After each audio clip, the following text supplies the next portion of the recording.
"7 days, 6 countries, and over 2,600 kilometers. A road trip from Athens to Sarajevo and back. It's day 4, and I have covered over 1,200 kilometers so far.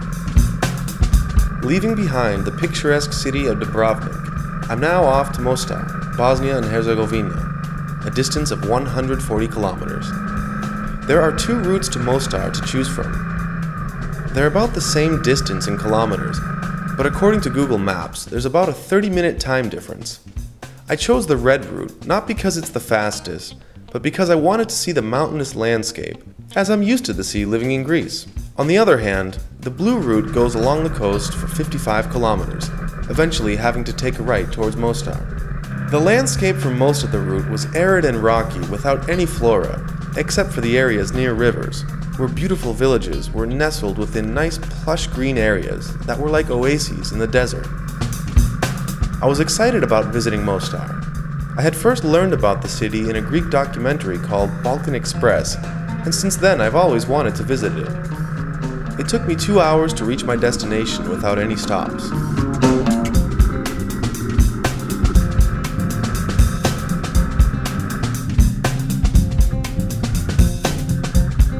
Mostar was built along the Neretva River and was named after the bridge that connects the 2 riverbanks in the center.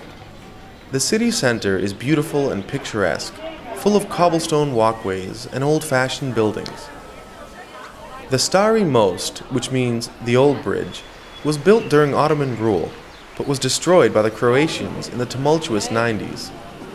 It was rebuilt in 2004 based on the original plan, and since 2005 stands as one of the World Heritage Sites of UNESCO.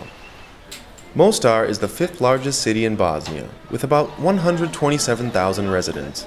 A large number of Bosnia's population is Muslim, so it almost felt like I was in a city in Turkey. Likewise, the Oriental influence in its cuisine was apparent, and the food I ate was delicious. Definitely try one of their classic kebabs at one of the many traditional restaurants in the city center. During the day, the city is full of tourists, but when the sun sets, everyone seems to disappear. I was impressed at the fact that I couldn't even find a bar to have a drink at. As the locals would tell me, the nightlife in late April is very dead, but comes to life later, during the summer months. One famous attraction of Mostar, for locals and tourists alike, is diving from the highest part of the bridge. You have to be pretty brave to do it, because it's 24 meters high.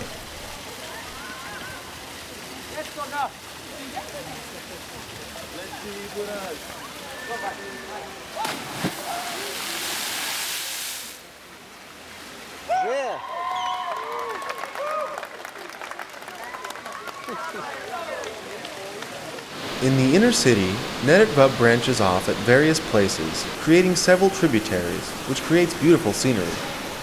Moreover, the water creates a special atmosphere wherever it can be found. Even though the water temperature is low this time of year, a few people were still swimming at this platform that was built for this purpose.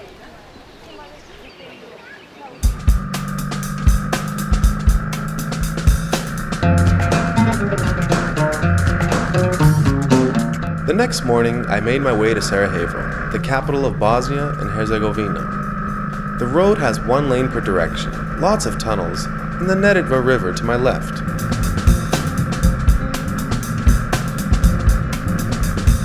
The distance is 127 kilometers, and Google Maps says that it will take me about 2 hours to get there.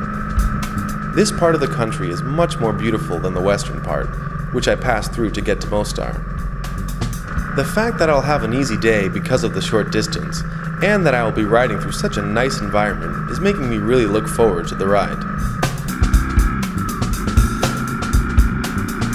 I made a stop in Konjic, a city 50 kilometers before Sarajevo, to have some coffee and take a few pictures from the old city bridge, where I realized why the locals are very proud of it.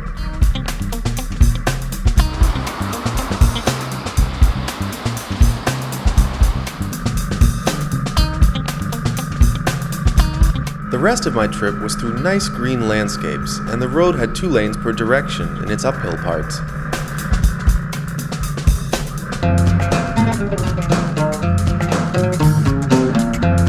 While entering Sarajevo, I felt a little bit strange. After having learned the history of the city and about the bad times during the Yugoslavian War, I couldn't help but have this feeling throughout my stay. Today, Sarajevo is a modern city, but I believe that it still carries some bad memories from the past. After all, it was just recently, in 1992, that it was surrounded by the National Yugoslavian Army, and then later by the new Serbo-Bosnian Army, and was nearly destroyed by the bombings that took place there for 3 years. It is a historical city that is worth visiting and experiencing, even if just for a little bit. One thing I learned was that the murder of an Austrian duke and his wife in the city center by a Serbian nationalist was the cause of World War I. Today, Sarajevo has a population of 430,000, of which most are Bosnian Muslims.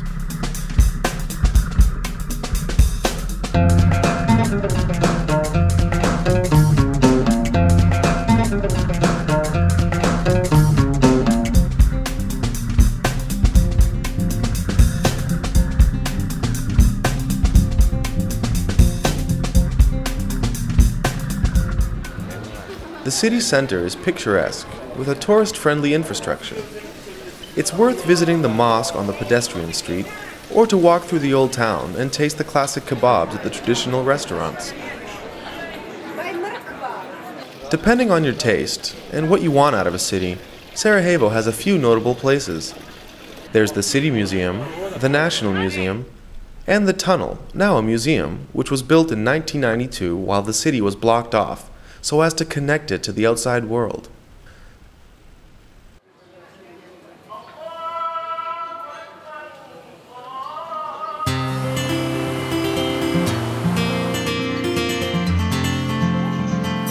During the night, Sarajevo keeps its pace up, offering many options for visitors.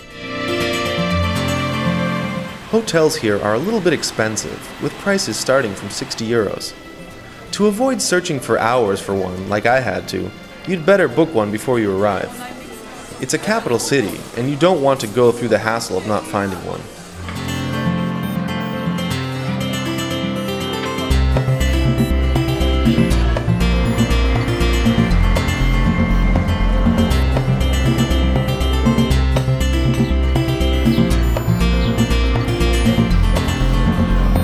Sarajevo marked the longest distance in my trip. Now it was time to head back. The next morning, I headed south to Podgorica, the capital of Montenegro. I was surprised by the route's unique natural beauty. Though the distance is only 230 kilometers, the road isn't that great, and Google Maps says that I'm going to need about 4 hours to get there.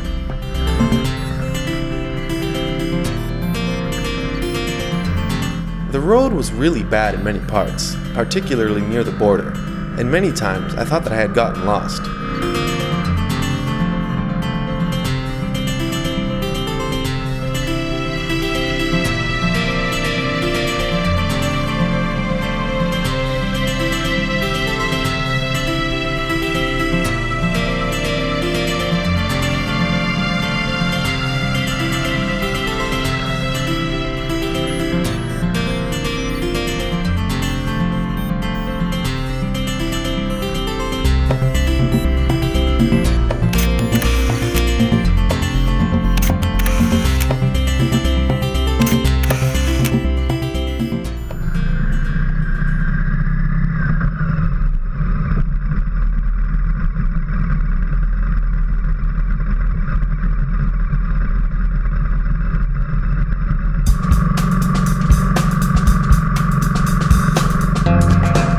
The weather was a bit mild, and I was fortunate that it didn't rain at all.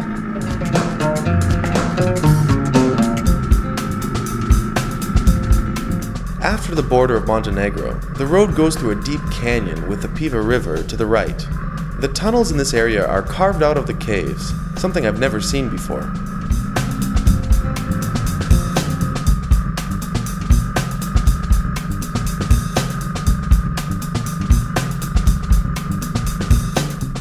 The scenery is very unique, and I wanted to stop and take pictures the whole time.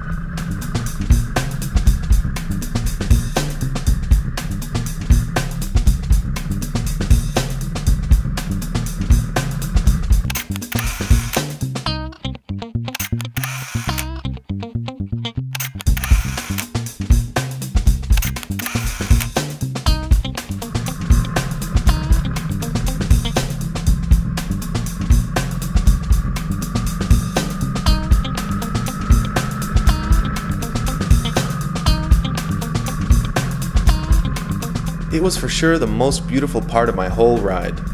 I even drove slowly so that I could capture every single image in my mind.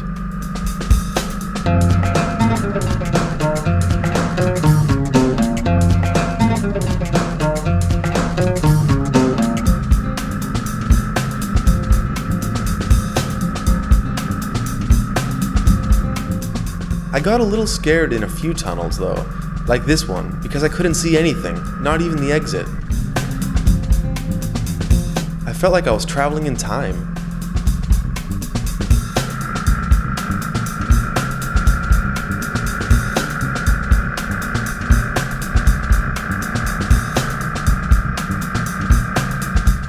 When I reached Podgorica, I searched around for a long time trying to find a hotel.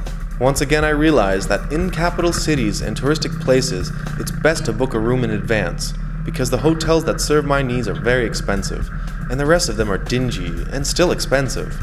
The city doesn't have anything special, but I think that it would be really nice to live here. It has wide streets with large sidewalks, good infrastructure, and lots of beautiful areas. At night, vehicles are not allowed in the city center, and roads, restaurants, and bars are crowded with people. Eventually, I found a room at a hotel called Quito, which was about 5 minutes by bike from the city center. It was pretty good, clean, and cost me only 35 euros.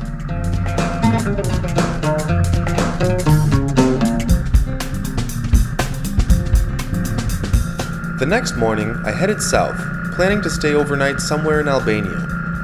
I hadn't decided which city yet. I would stay in whatever city I liked most. I just wanted to get as far south as I could, so that I would be closer to the Greek border. The weather was bad all morning, so I prepared properly by wearing my waterproof clothing. Good thing I did, because even before I got out of the city, it began to drizzle.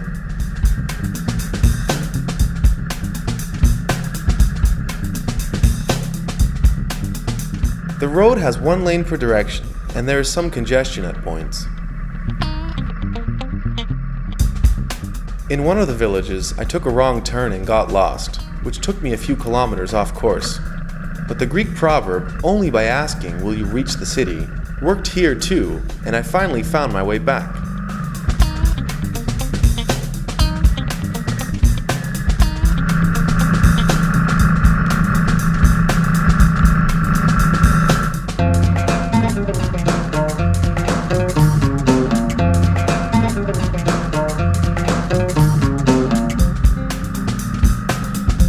I reached the border and crossed into Albania.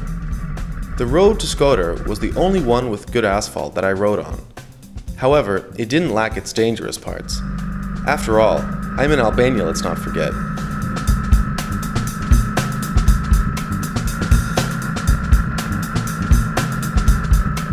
Here, the two lanes become one right in the middle of the bridge.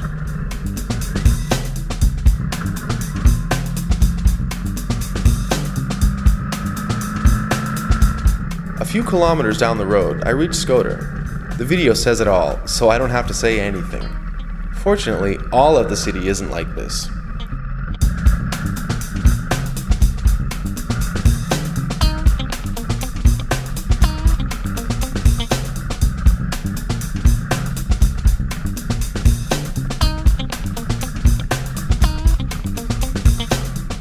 At this point, I'm just driving around without knowing which direction to go, so I stop at many places to ask.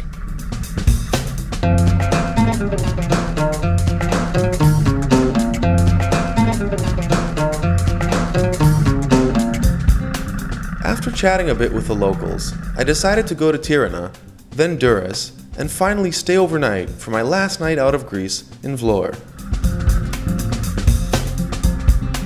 I don't have much to say really about Albania. I just insist that you are very careful when driving or riding, because a highway code of conduct simply doesn't exist. I believe that it has a special beauty, like that of a developing country. Whether you like it or not is a subjective opinion.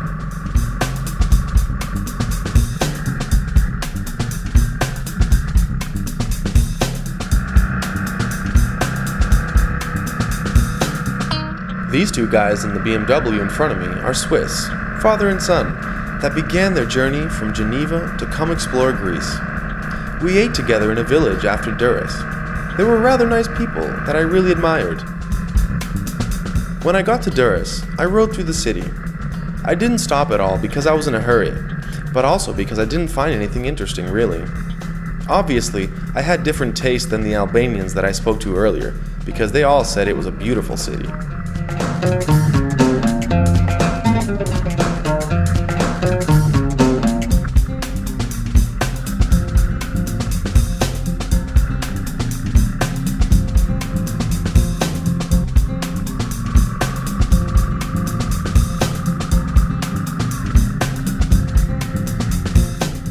So without hesitation, I continued on my way to Vlore. Even here I struggled to find my way out of the city, and had to stop a few times to ask for directions. I finally found my way out and continued south.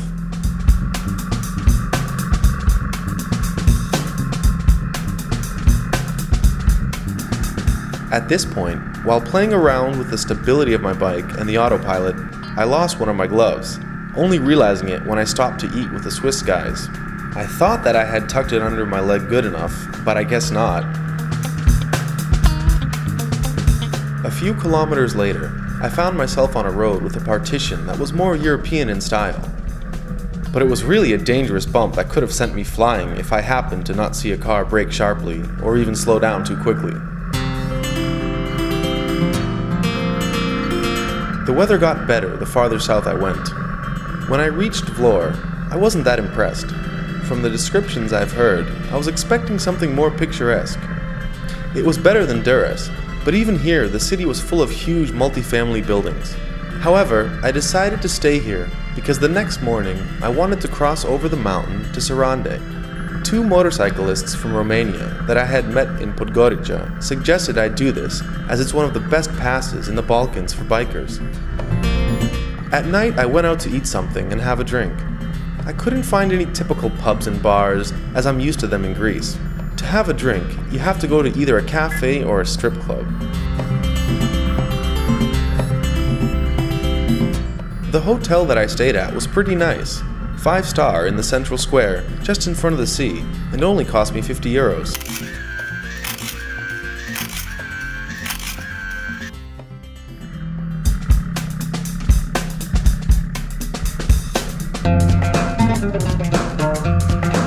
The next morning, I started on my way to Sarande with sunny weather. I hadn't made a withdrawal from an ATM because I thought that I had enough gas to reach Greece. I only had 400 lek, which is about 3 euros.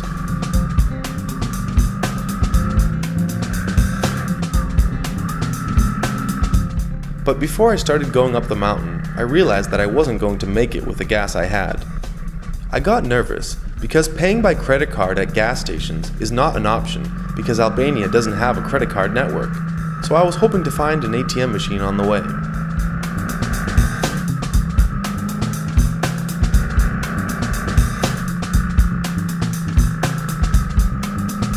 The more south I went, the more familiar the environment was to me because it looked like mainland Greece. Kika Mountain, where I'm now passing through, has a height of 2,044 meters, and a large part of it is in the Vlore National Park. It's a nice route, the only one that I really enjoyed in Albania. If you are close to this area of the country, it is worth a visit. At one part, you're at a height of 1,000 meters, and you can see the Ionian Sea below you. After a while, there's a canteen that has a great panoramic view where you can take a few pictures and drink a coffee.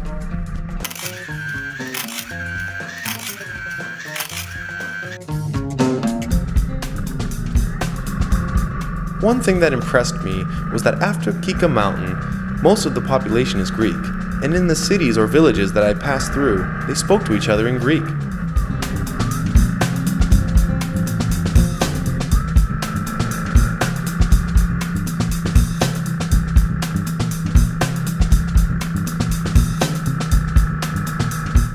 Reaching Hamar, I made a stop to make a withdrawal from an ATM. The voices I heard were speaking in Greek, and because of the general aesthetics, I felt as though I was in a Greek seaside village.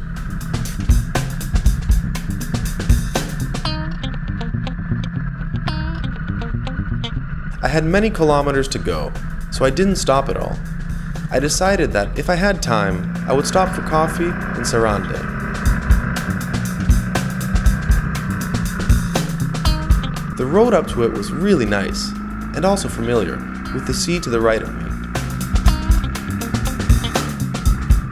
As soon as you arrive in Sarande, you realize right away that it is a touristic city, based on typical Albanian architecture, full of multifamily buildings. I rode around a bit to get a taste of the city, and then stopped for a coffee on the beach to take a break. It has a lot of nice spots, cobblestone streets, and a few neoclassical buildings.